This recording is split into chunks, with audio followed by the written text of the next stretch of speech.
So here's a warning: time bandits are operating in your area. Time bandits are operating in your life. Time bandits are those things that happen, or those things we do, that steal our time, waste our time, take our focus away from what we really should be doing. So here are the top time bandits for you to look out for and do something about. The first: many people lose so much time because they have a lack of objectives, of clear priorities, and good plans. Now, if you've been following through this course step by step, you've nailed that. You've got clear objectives, priorities, and plans. But don't be complacent. You've got to keep on top of it, or it will start to leak time.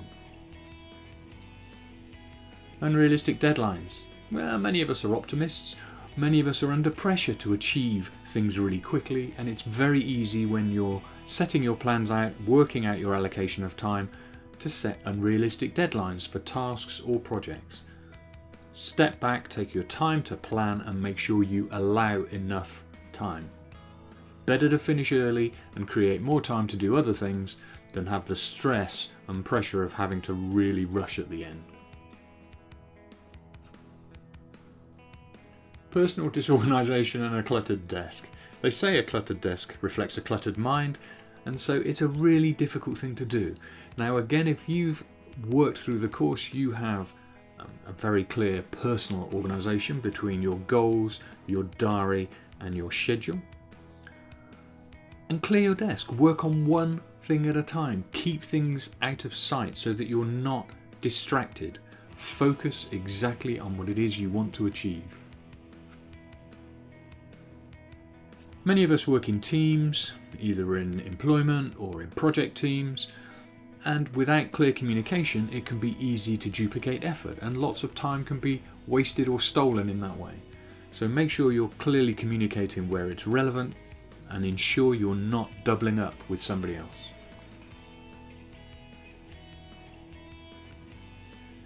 We all have to file stuff, and we all have to find stuff. And evidence suggests a great deal of time is wasted trying to find things that we've either misplaced or just simply don't know where we put them in the first place.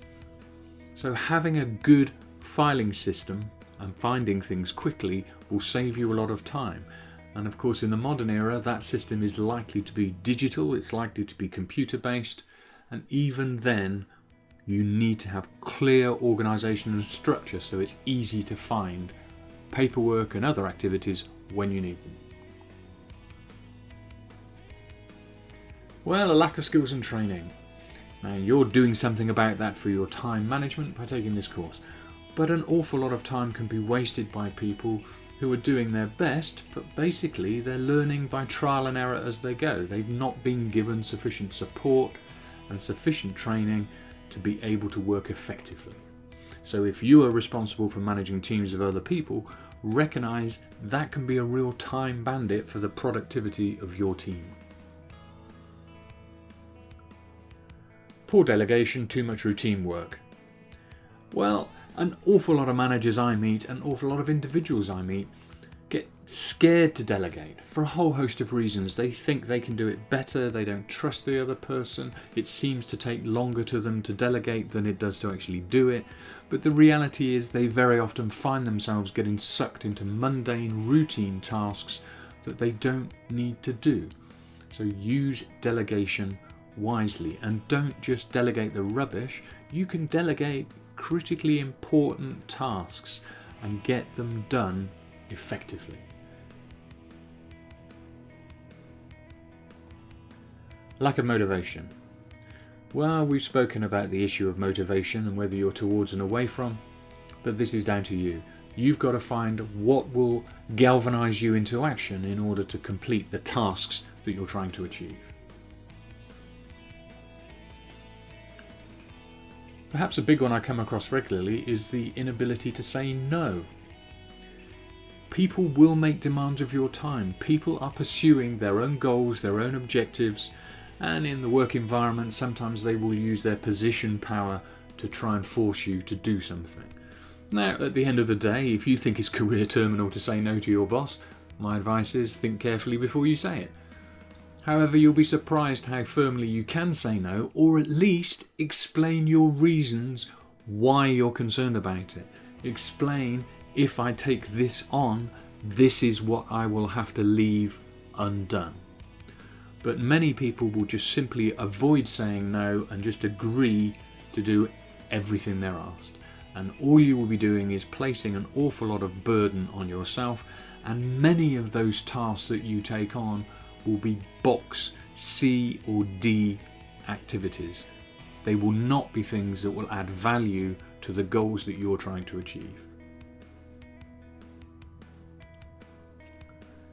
For me, this is the killer in time management generally, because however well you understand the theories and the processes, at the end of the day, they will only be effective if you put them into action clearly, regularly, and consistently. And that's all down to you and your self-discipline. So keep an eye on it, make yourself do things, reward yourself when you do it well, focus on your self-discipline.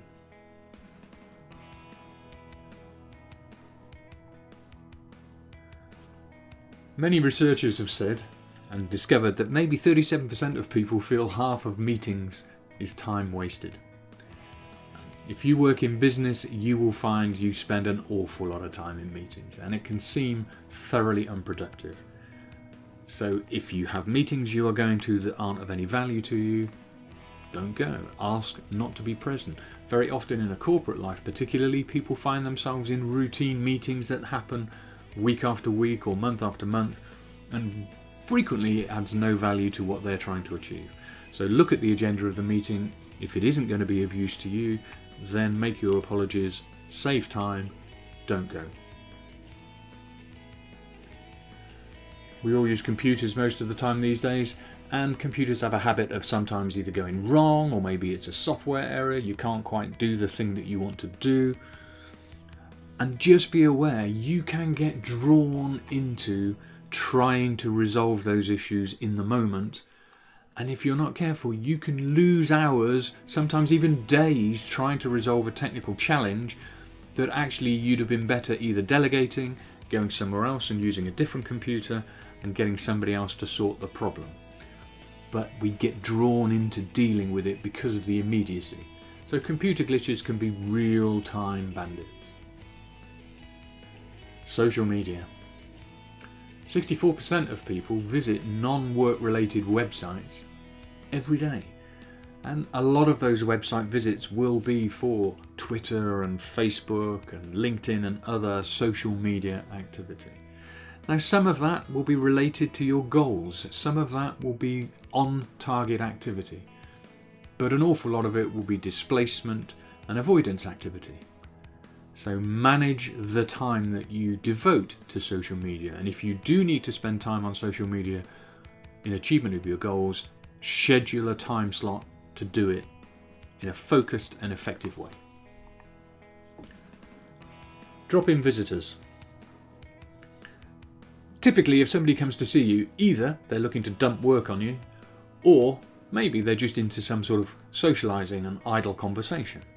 Now, we all need a little bit of that from time to time, but it is very, very easy for that to become a huge time stealer.